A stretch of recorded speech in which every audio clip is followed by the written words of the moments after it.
신명기 6장 1절부터 9절 말씀 한 말씀씩 교독하겠습니다. 이는 곧 너희의 하나님 여호와께서 너희에게 가르치라고 명하신 명령과 규례와 법도라. 너희가 건너가서 차지할 땅에서 행할 것이니 곧 너와 내 아들과 내 손자들이 평생에 내 하나님 여호와를 경외하며 내가 너희에게 명한 그 모든 규례와 명령을 지키게 하기 위한 것이며 또 내 나를 장구하게 하기 위한 것이라. 이스라엘아 듣고 삼가 그것을 행하라. 그리하면 내가 복을 받고 내 조상들의 하나님 여호와께서 내게 허락하심 같이 젖과 꿀이 흐르는 땅에서 내가 크게 번성하리라. 이스라엘아 들으라. 우리 하나님 여호와는 오직 유일한 여호와이시니 너는 마음을 다하고 뜻을 다하고 힘을 다하여 내 하나님 여호와를 사랑하라. 오늘 내가 내게 명하는 이 말씀을 너는 마음에 새기고 내 자녀에게 부지런히 가르치며 집에 앉았을 때에든지 길을 갈 때에든지 누워 있을 때에든지 일어날 때에든지 이 말씀을 강론할 것이며 너는 또 그것을 내 손목에 매어 기호를 삼으며 내 미간에 붙여 표로 삼고 함께 읽겠습니다. 또 내 집 문설주와 바깥문에 기록할지니라. 아멘. 네, 우리가 잘 알듯이 신명기 말씀은 모세의 회상 설교라 할 수 있습니다. 모세가 가나안 땅을 앞두고 가나안 2세대 이스라엘 2세대들과 함께 가나안에 들어가기 앞서서 그 이스라엘 자손들에게 교육을 해주는 내용이 신명기라고 할 수 있습니다. 모세는 이 설교에서 이 모세가 죽기 전에 가나안 땅에 들어가지 못하는데 이스라엘에게 해줄 가장 중요한 그동안 있었던 일들을 다시 한번 반복하면서 가장 중요한 일들을 다시 반복하는 말씀이 신명기 말씀이다라고 할 수 있습니다. 그래서 오늘 우리가 신명기 말씀을 통하여서 하나님께서 우리에게 무엇을 요구하시고 무엇을 원하는지를 한번 생각을 해 보았으면 좋겠습니다. 특별히 오늘 우리 초등부 아이들과 함께 금요 기도회를 함께 드리는데 우리 사랑하는 자녀 세대들, 우리 다음 세대가 더 하나님을 인격적으로 하나님의 사랑을 경험하는 시간이 되었으면 좋겠습니다. 먼저 우리 1절부터 함께 말씀을 3절까지 보겠습니다. 이는 곧 너희의 하나님 여호와께서 너희에게 가르치라고 명하신 명령과 규례와 법도라. 너희가 건너가서 차지할 땅에서 행할 것이니. 모세는 가나안 땅에 가서 여호와의 명령과 규례와 법도를 지키라, 그것을 행하라 라고 말하고 2절 곧 너와 내 아들과 내 손자들이 평생에 내 하나님 여호와를 경외하며 내가 너희에게 명한 그 모든 규례와 명령을 지키게 하기 위한 것이며 또 내 날들을 장구하게 하기 위한 것이라.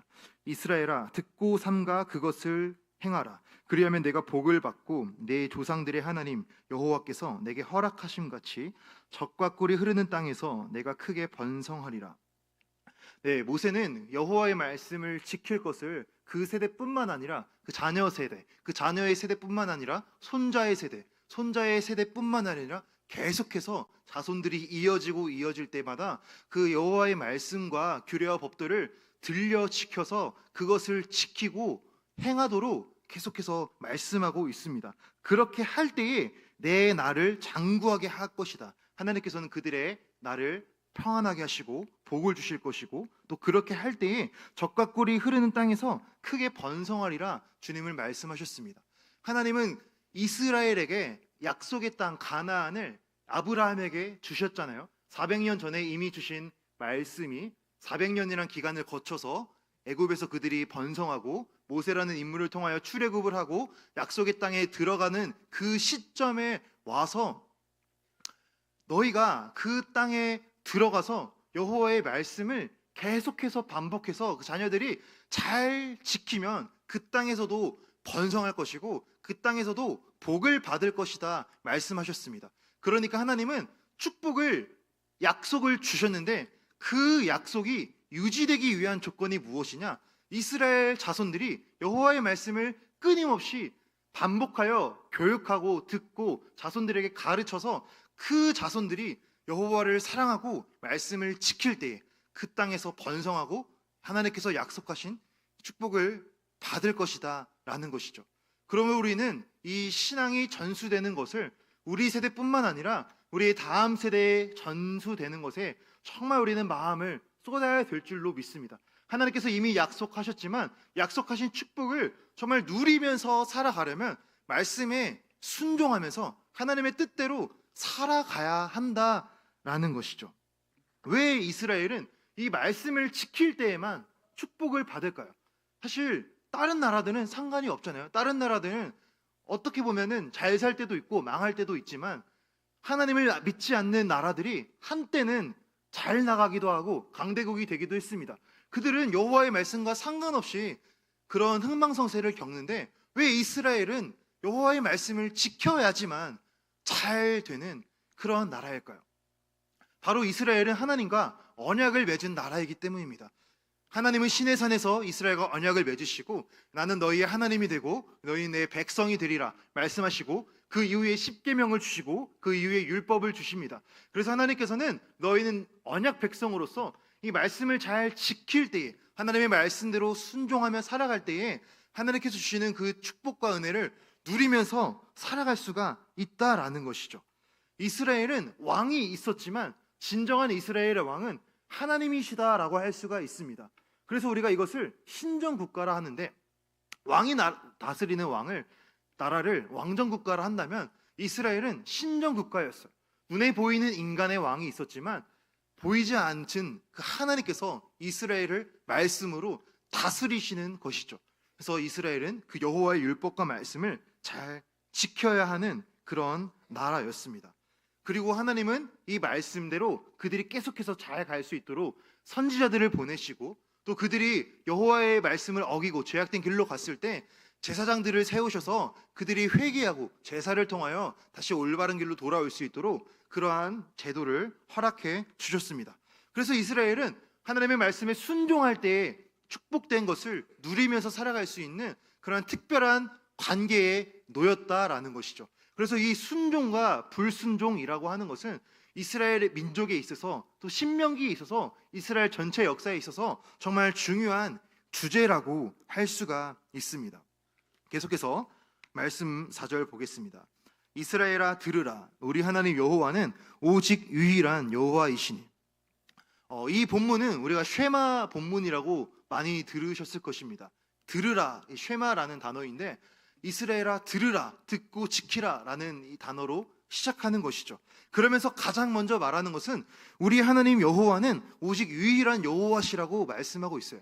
여기서 하나님은 유일하시다라고 말하는데 이 유일하시다라는 것이 사실은 굉장히 중요한 개념입니다. 그 당시 고대 근동은 다신론적인 세계관을 가지고 있었어요. 그러니까 여러 신이 있다고 생각했고 나라와 민족마다 신이 있다고 생각했고 그래서 전쟁을 할 때 어떤 나라가 이기면 그 나라의 신이 더 강해서 이겼다라고 생각을 했습니다. 그래서 여러 신을 섬기고 이방의 우상이 좋아 보이면 이방 우상을 함께 섬기는 그런 어떠한 개념이었는데 하나님께서 그들에게 교육하시는 것은 유일한 하나님이다라고 말씀하시는 것이죠. 다른 나라들이 섬기는 그런 이방의 우상들은 가짜이고 그것은 헛된 신이고 오직 여호와 하나님만이 유일한 하나님이시다라고 말씀하고 있습니다. 그래서 하나님께서는 이스라엘에게 혼합적인 신앙을 갖는 것을 경계하셨습니다.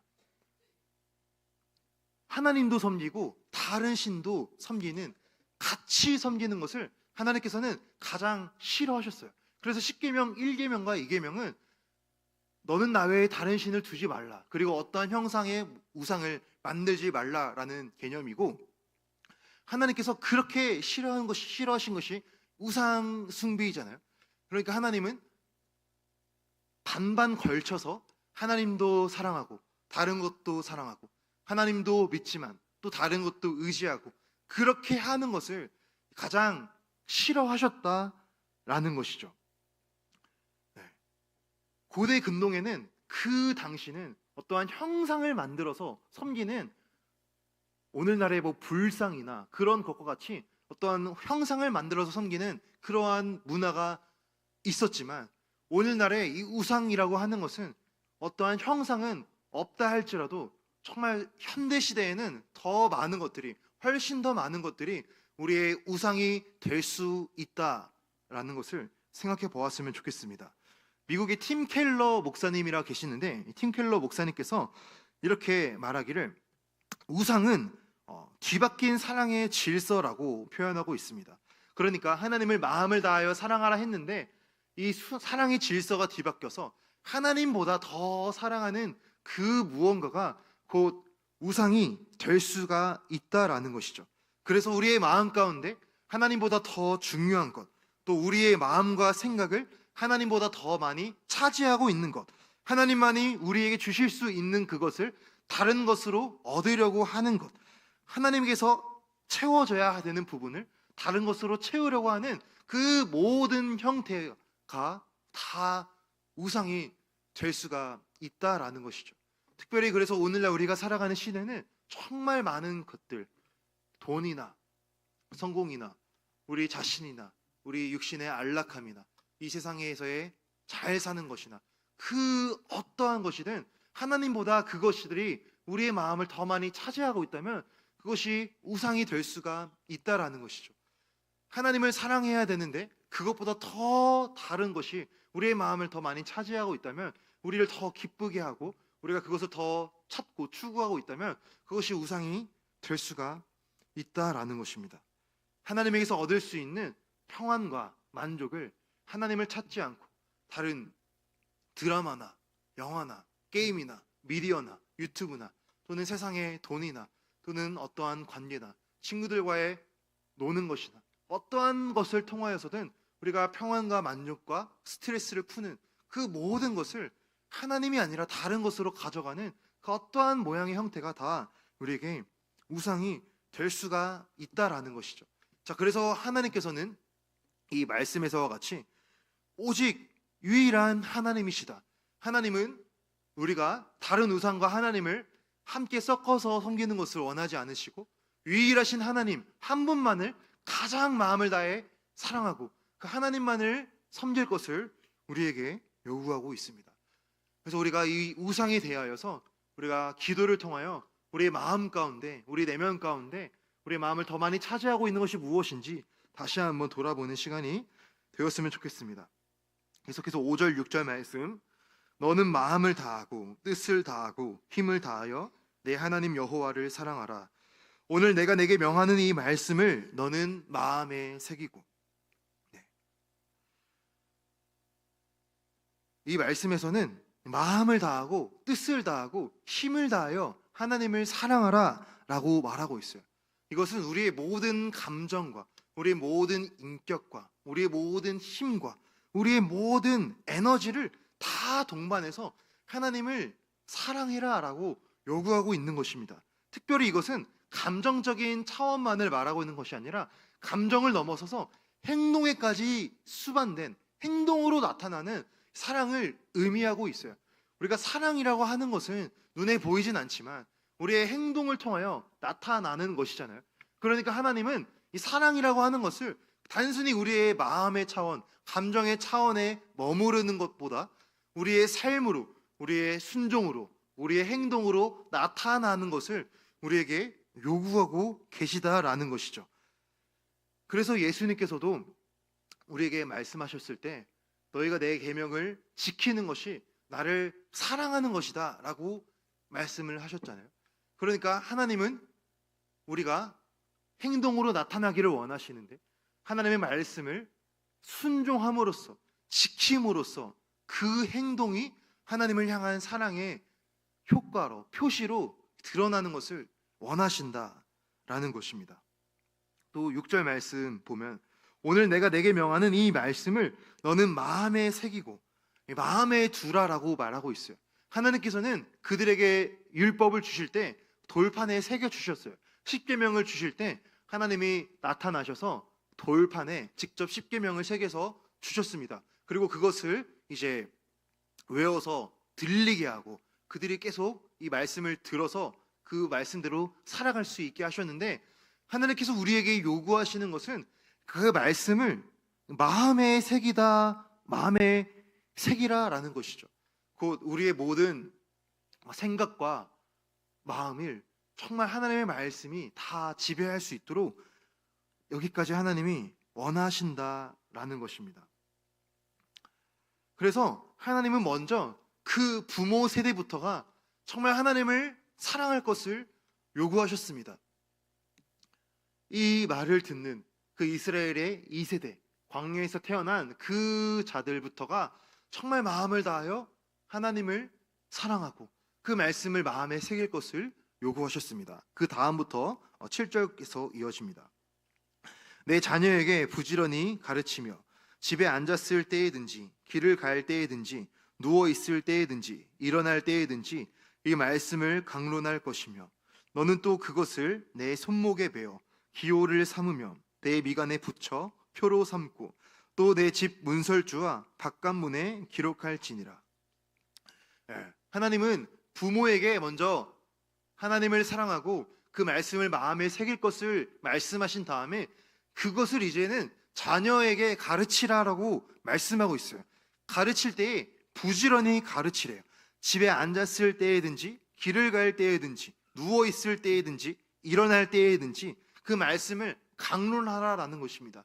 곧 일상생활 가운데 삶을 살아가는 모든 순간순간마다 하나님의 말씀을 수시로 들려주고 그 말씀을 기억하게 해서 교육시켜서 그 말씀을 듣고 마음에 새길 수 있도록 하라라는 것이죠. 그래서 8절 계속 보면은 또 그것을 손목에 베어 기호를 삼고 미간에 붙여 표로 삼고 또 내 집 문설주와 바깥문에 기록할지니라. 그래서 실제로 이스라엘 사람들은 그 집 문이나 또 어떠한 작은 띠를 가지고 그 띠에 하나님의 말씀을 새겨서 그 띠를 들고 다니게 했습니다. 이스라엘 자손들이 끊임없이 하나님의 말씀을 듣고 보면서 항상 다시 기억하고 마음에 새길 수 있도록 했다라는 것이죠. 저도 어렸을 때 저희 아버지께서 집안 곳곳에 성경 말씀을 프린트해서 화장실이든 벽이든 방이든 문이든 붙여놓으신 적이 있어요. 그래서 이제 길을 갈 때 일상생활을 하면서 잘 안 보지만 그래도 가끔씩 한 번은 보게 됐거든요. 냉장고 문 열면서 한 번씩 보고 집 방문 열면서 한 번씩 보고 화장실 이제 볼일 보면서도 보고 양치를 하면서도 보고 그랬던 기억이 있습니다. 그러니까 하나님께서는 그렇게 수시로 우리 일상생활 가운데 말씀을 자꾸자꾸 접하고 노출을 시켜서 어떻게 해서든지 그 말씀을 마음에 새기라라는 것이죠. 사실 우리가 이렇게 말씀을 자주 강론하고 새기라고 하는 것에 대해서 우리가 약간 반감이 있을 수 있어요. 아니 자녀들이 원하지 않는데 자녀들이 그것을 별로 싫어하는데 우리가 그것을 해야 되니까 자꾸 우리의 삶 가운데 뭐 가정 예배를 드린다거나 말씀을 자꾸 가르치는데 이런 것을 사실 부모님들도 힘들고 자녀들도 계속 반복해서 교육을 들으면 똑같은 말을 계속 들으면 그것을 싫어할 텐데 그럼에도 해야 됩니까? 이러한 생각이 들 수가 있죠. 하지만 그럼에도 불구하고 우리가 반복적으로 해야 되는 이유는 그 정말 자녀들의 다음 세대의 마음과 생각과 무의식 가운데 정말 하나님의 말씀이 들어가서 그들이 지금 당장은 사실 어떠한 효과나 지금 당장은 하나님을 정말 기적적으로 만나고 하나님을 사랑하는 이 놀라운 변화가 눈에 띄게 일어나지 않는다 할지라도 그것이 훗날에 컸을 때 또 인생의 시련과 어려운 일을 만났을 때에 그 말씀이 생각이 난다라는 것이죠. 한 가지 예시를 들고자 합니다. 어메이징 그레이스, 나 같은 죄인 살리신이라는 찬양으로 우리가 아주 잘 알고 계신 존 뉴턴이라는 목사님이 계십니다. 이 목사님은 어렸을 때에 아주 독실한 부모님 밑에서 태어났습니다. 그래서 어렸을 때 부모님이 그렇게 이제 뉴턴을 데리고 끊임없이 말씀을 들려주고 성경 이야기를 들려주고 무릎에 앉혀서 하나님 말씀을 가르쳐주고 그렇게 했다고 해요. 자, 그런데 이 뉴턴이 6살이 될 때에 어머니가 세상을 떠났다고 했습니다. 그리고 아버지는 배 일을 하셨는데 선원이셨는데 다음에 재혼을 하셨습니다. 그래서 뉴턴의 어릴 적은 이 부모님이 이혼하시고 어머니가 돌아가시고 하니까 그 상처로 인해서 굉장히 방황을 많이 했다고 합니다. 그래서 삐뚤어져서 악한 삶을 살고 굉장히 방탕한 그런 삶을 살고 아버지를 따라 똑같이 배의 일을 하는 그런 선언이 되었어요.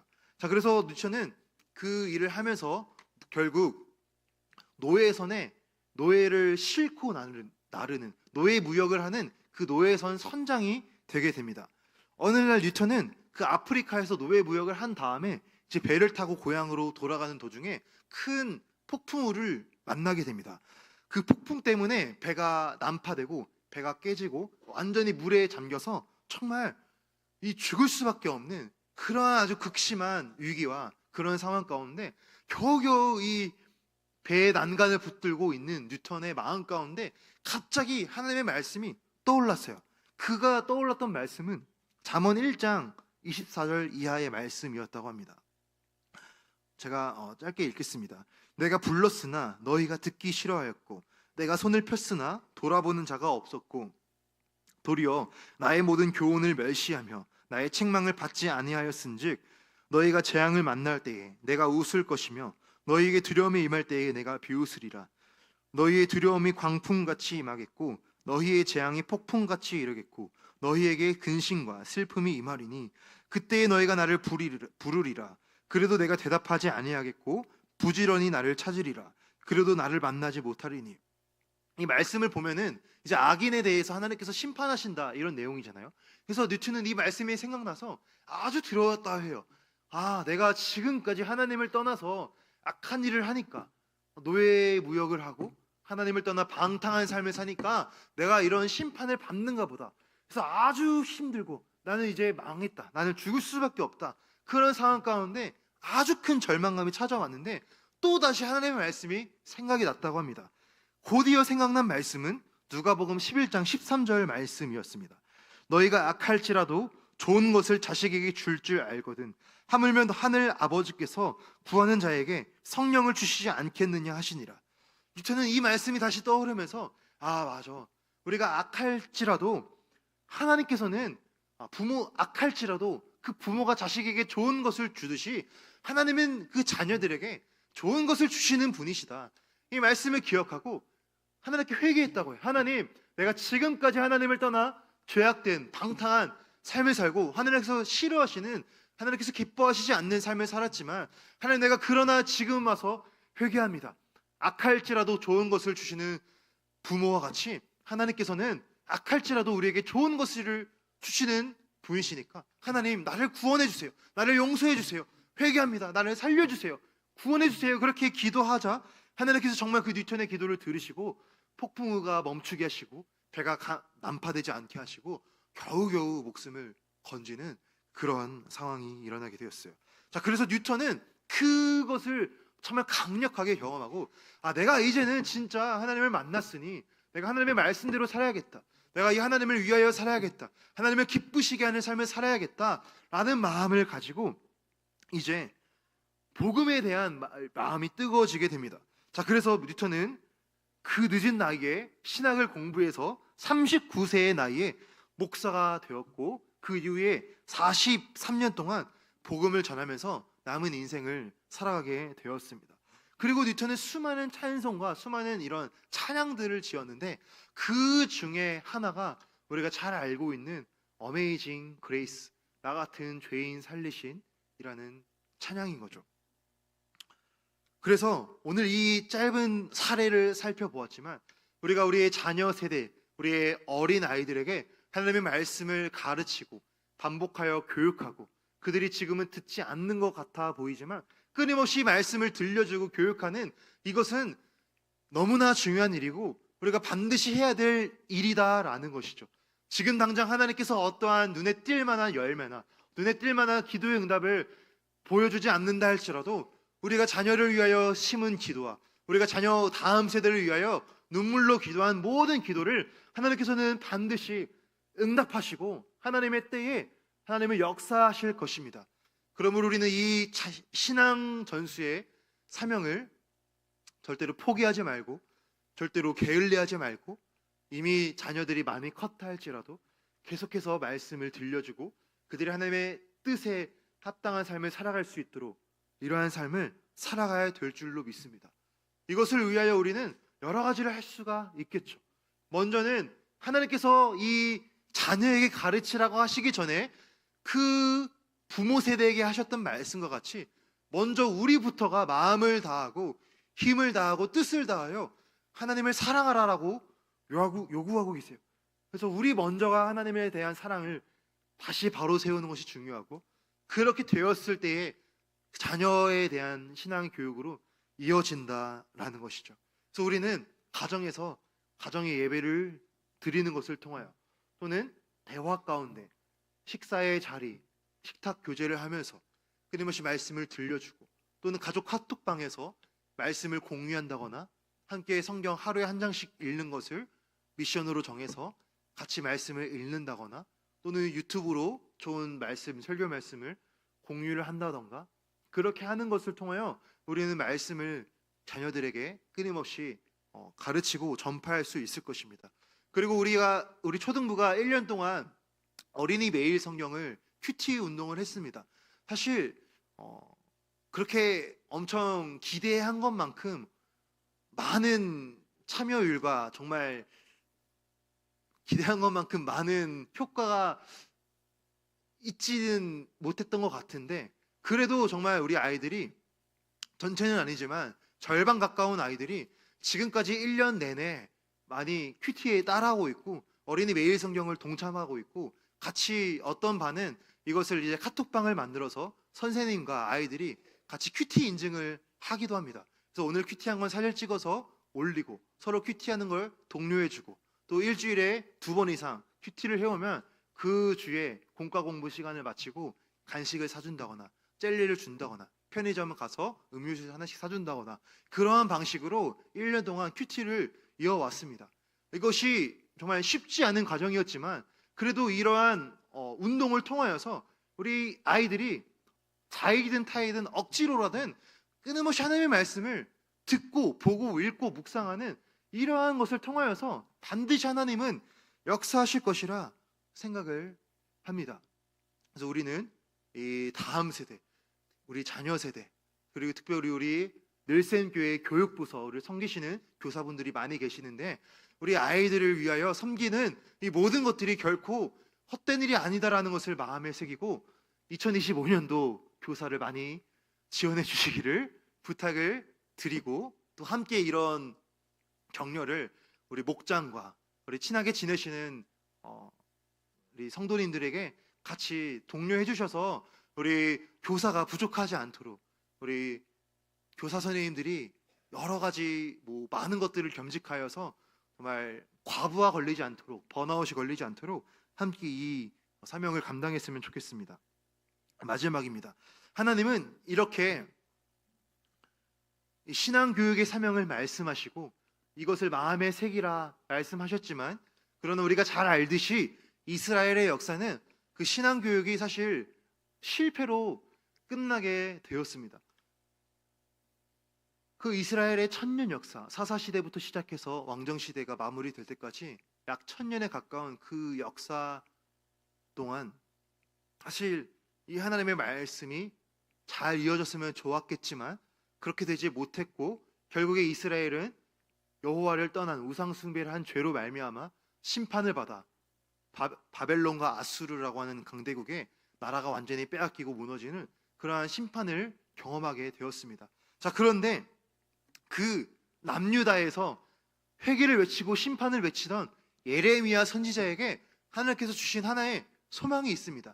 하나님은 예레미야 선지자를 보내셔서 그 심판으로 인해 나라가 곧 망할 수밖에 없는 그런 절체절명의 위기 가운데 처해 있는 그 유다 백성들에게 하나님은 말씀하시기를 이렇게 말씀하십니다. 예레미야 31장 31절부터 33절입니다. 여호와의 말씀이니라. 보라, 날이 이르리니 내가 이스라엘 집과 유다 집에 새 언약을 맺으리라. 이 언약은 내가 그들의 조상들의 손을 잡고 애굽 땅에서 인도하여 내던 날에 맺은 것과 같이 아니할 것은, 내가 그들의 남편이 되었어도 그들이 내 언약을 깨뜨렸음이라. 여호와의 말씀이니라. 그러나 그날 후에 내가 이스라엘 집과 맺을 언약은 이러하니 곧 내가 나의 법을 그들의 속에 두며 그들의 마음에 기록하여 나는 그들의 하나님이 되고 그들은 내 백성이 될 것이라. 여호와의 말씀이니라. 하나님은 언약에 실패한 언약에 신실하지 못했던 그 이스라엘이 비록 심판으로 끝나버렸지만 그 심판의 날 이후에 새 언약을 주신다고 말씀하셨어요. 33절입니다. 곧 내가 나의 법을 그들의 속에 두며 그들의 마음에 기록하여 나는 그들의 하나님이 되고 그들은 내 백성이 될 것이라. 하나님은 하나님의 말씀을 그 마음 가운데 그 내면에 새김으로써 다시 한번 그들에게 새 언약을 주실 것이다 약속하셨습니다. 그리고 이 예레미야가 예언한 새 언약은 600년 이후에 예수께서 오심으로써 십자가에 달려 죽으심으로써 또 성령을 보내주심으로써 우리에게 성취가 되었습니다. 하나님께서 우리에게 보내주신 마음에 새겨주시는 새 언약은 곧 성령 하나님께서 우리 마음 가운데 임하셔서 하나님의 말씀이 생각나게 하시고 하나님의 뜻대로 살아갈 수 있는 그 힘을 부어주시는 것입니다. 우리가 지금까지 하나님을 사랑해야 됩니다. 마음과 뜻과 힘을 다하여 여호와를 사랑하고 말씀을 마음에 새겨야 됩니다. 우리의 힘으로 아무리 노력해 보았지만 실패로 끝날 수밖에 없던, 우리는 너무나 연약하여서 심판으로 끝나버렸지만 하나님은 예수 그리스도와 성령을 보내셔서 이제는 실패하지 않게 하실 것이다 말씀하신 것이죠. 그래서 우리는 이 새 언약이 예수 그리스도의 성취로 십자가로 이루어졌다는 것을 마음에 기억하면서 이것을 다시 한번 우리 마음에 새겼으면 좋겠습니다. 우리는 너무나 연약하고 우리의 힘으로 하나님을 사랑하는 것은 부족해서 실패할 수밖에 없지만 우리가 성령 하나님을 의지할 때에 예수께서 이루신 십자가의 의와 공로를 우리가 믿음으로써 주님의 그 십자가의 용서를 받고 성령 하나님이 우리 안에 충만하게 임재하셔서 하나님을 사랑할 수 있게 하시고 하나님의 말씀대로 살아갈 수 있게 하시고 순종하는 삶을 살아갈 수 있게 하시는 힘을 주시겠다라는 것이죠. 그러므로 우리는 이 성령의 충만함을 사모해야 할 줄로 믿습니다.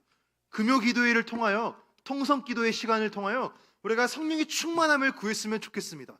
하나님의 말씀대로 살아갈 수 있는 뜨거운 그 능력을 구했으면 좋겠습니다. 내 생각과 내 의지와 내 결단과 내 신념은 한 시간만 있어도 무너져요. 당장 교회를 떠나면서 집에 가면서 바로 무너지는 것이 내 의지와 내 결단이지만 성령 하나님께서 우리에게 주시는 힘과 능력은 하나님이 주시는 힘이기 때문에 주님이 우리를 승리하게 하실 것입니다. 우리가 이 주님의 승리를 구했으면 좋겠습니다. 성령의 충만함을 구하고 나부터 하나님의 말씀대로 살아갈 수 있기를, 그리고 특별히 여기 앉아있는 우리 초등부 친구들을 비롯한 우리 모든 다음 세대 아이들, 우리 가정에 있는 우리 모든 자녀들, 우리의 손주들, 우리가 섬기고 있는 모든 다음 세대 아이들이 예수의 십자가를 뜨겁게 경험하여서 성령의 충만함을 만나서 성령의 충만함을 경험해서 정말 하나님의 뜻대로 살아가는 우리 모든 다음 세대가 되게 해달라고 우리 함께 기도하는 이 시간이 되었으면 좋겠습니다. 기도하겠습니다.